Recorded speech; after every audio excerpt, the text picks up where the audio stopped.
Bonjour, dans cette première capsule, nous parlons de l'attention. Être attentif est la condition essentielle de l'apprentissage. Nous allons voir ensemble 7 stratégies pour vous concentrer et rester concentré. J'aménage, je résiste, je découpe, je planifie, je fais des pauses, je respire et je médite. La première stratégie consiste à aménager votre espace de travail.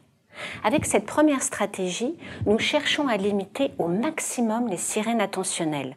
Enlevez donc de votre bureau ou de votre table tout ce qui est susceptible de vous déconcentrer et d'attirer votre attention. Enlevez téléphone, tablette, magazine, jeu, tout objet qui aimanterait la partie chaude de votre cerveau et attirerait votre attention. Créez ainsi un espace dédié à votre objectif de travail, avec le moins de tentations possible. Qui dit bureau, dit aussi bureau d'ordinateur. Si vous travaillez sur un document Word par exemple, fermez toutes les autres fenêtres. Internet Explorer, Safari, messagerie instantanée, mail. Désactivez les alertes sonores et les notifications pop-up. Vous créez ainsi un espace de travail digital dédié à votre objectif. Votre but, éradiquer les sirènes attentionnelles pour vous concentrer sur votre objectif et le rester. La deuxième stratégie consiste à résister, organiser la résistance face aux sirènes attentionnelles. Si je vous dis « ne pensez pas à un éléphant rose », ne pensez pas à un éléphant rose, à quoi pensez-vous? À un éléphant rose. Notre cerveau ne comprend pas la négation. Une seule solution pour ne pas penser à un éléphant rose, pensez à une casserole bleue. De la même manière, si vous vous dites « je ne dois pas regarder Facebook, je ne dois pas tweeter, je ne dois pas aller sur Snapchat ou regarder mes mails », vous n'arrêtez pas d'y penser. Une seule solution, vous concentrez sur la tâche que vous voulez accomplir. Votre objectif doit être précis. Par exemple, réviser le premier module de cours en ligne ou rédiger un devoir de 6000 caractères. Alors, posez-vous la question, quel est mon objectif? Pour penser positif et augmenter vos chances de concentration maximale. La troisième stratégie consiste à découper. Découpez votre objectif en mini-missions. Vous vous concentrez sur votre objectif positif, par exemple réviser le premier module du cours en ligne ou rédiger le devoir de 6000 caractères. Bravo, votre objectif est précis, mais il est un peu trop gros, non? Pour manger un gros gâteau, vous le découpez en parts et vous le mangez petit à petit, n'est-ce pas? Pour atteindre un objectif ambitieux, procédez de la même manière. Découpez votre objectif en mini-missions, des mini-objectifs précis et concrets. Réviser le premier module du cours en ligne se transforme en 1. Écrire le plan, 2. Apprendre la première partie. Rédiger un devoir de 6000 caractères devient aussi un ensemble de mini-missions. Définir le plan, rédiger l'introduction, écrire la conclusion. Nous verrons combien découper un objectif d'apprentissage en mini-missions est aussi une stratégie puissante pour lutter contre la procrastination. Pour le moment, vous faites l'expérience d'une concentration focalisée au maximum sur une tâche réduite au minimum. La quatrième stratégie consiste à planifier. Planifiez vos mini-missions. Nous avons vu qu'une mini-mission, c'était un objectif précis et concret. Il doit aussi être à court terme, c'est-à-dire atteignable en une vingtaine de minutes. Pourquoi 20 minutes? Parce que c'est le temps maximum de concentration dont notre cerveau dispose. La première stratégie aménagée, vous proposez de ne pas consulter vos mails, vos messages et applications favorites. Et dit comme ça peut paraître impossible, voire très anxiogène. Travailler sous forme de session de 20 minutes va rendre cette privation plus digeste. Et si je ne peux pas me passer de mon téléphone et de ma tablette pendant une journée, 20 minutes de diète digitale devient possible et acceptable. Voyons en détail comment procéder. Tout d'abord, décidez de la tâche à effectuer. Quelle mini-mission allez-vous accomplir? Réglez votre minuteur ou montre sur 20 minutes, travaillez, puis notez la mini-mission comme accomplie. Accordez-vous alors une pause de 5 minutes. Enchaînez 3 ou 4 sessions de travail au maximum, puis savourez une pause plus longue de 15 à 20 minutes. En parlant de pause, la 5e stratégie consiste à prendre des pauses.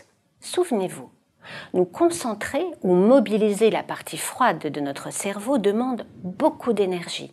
Faire des pauses permet de soulager l'effort d'attention. Faire des pauses permet également de mobiliser d'autres capacités cognitives. Jusqu'à maintenant, nous avons parlé d'attention focalisée.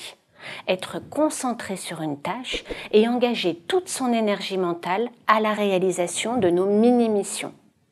Une pause va vous permettre de faire flotter votre attention.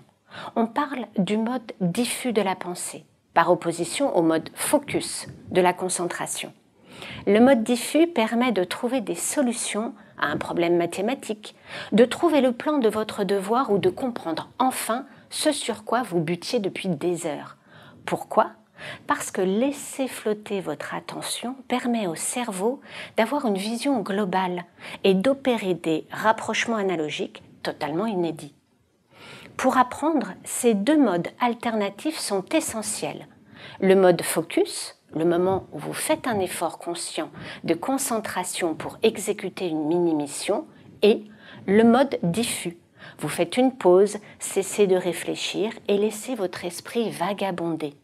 Alors, faites des pauses pour avoir des idées créatives et résoudre des problèmes. Pendant votre pause, respirez. C'est notre 6e stratégie pour booster l'attention. Si le cerveau pèse 2% du poids de votre corps, savez-vous qu'il consomme 20% d'énergie, notamment 20% d'oxygène? Nous avons l'impression de savoir respirer parce que c'est une activité naturelle et simple en apparence. Mais bien souvent, nous respirons mal et peu. Prenez le temps de respirer. Cette activité va oxygéner votre cerveau, activer le mode diffus de votre pensée et aura un effet bénéfique sur la prévention et la gestion du stress. Car rappelez-vous, un cerveau stressé est incapable de se concentrer et tout apprentissage est un facteur potentiel de stress. Testons ensemble 2 modes de respiration pour créer des conditions de bien-être et de sérénité. La respiration carrée. Inspirez pendant 5 secondes. Retenez votre souffle pendant 5 secondes. Expirez pendant 5 secondes et bloquez à nouveau votre souffle pendant 5 secondes. Répétez ce carré respiratoire pendant 3 à 5 minutes. 2e technique de respiration, la cohérence cardiaque, qui est un état particulier de la fréquence cardiaque, un peu comme si votre cœur et vos poumons entraient en résonance. Suivez la bille qui se trouve sur votre écran. Quand elle monte, vous inspirez. Quand elle descend, vous expirez. Pratiquez la cohérence cardiaque en 365. Ce moyen mémotechnique nous rappelle de pratiquer 3 fois par jour, en 6 respirations par minute, 5 secondes pour inspirer et 5 secondes pour expirer. Et ce, pendant 5 minutes, à pratiquer 365 jours sur 365. La 7e et dernière stratégie consiste à méditer. Profitez des exercices de respiration pour vous concentrer sur votre souffle. Portez toute votre attention à l'air frais qui entre dans vos poumons, à votre ventre qui se soulève puis se creuse, à vos narines qui laissent s'échapper un air chaud. Sans vous rendre compte, vous venez d'expérimenter la méditation en pleine conscience, le temps d'une respiration. Se concentrer sur sa respiration revient à se concentrer sur le moment présent. Cette forme méditative anti-stress permet à notre esprit de ne pas être dans un passé qu'il rumine avec anxiété ou dans un futur qu'il appréhende. Nous apprenons ainsi à être ancrés dans ce qui est ici et maintenant, une réalité qui est très rarement un facteur de stress objectif. La méditation décrit les mécanismes et les stratégies attentionnelles.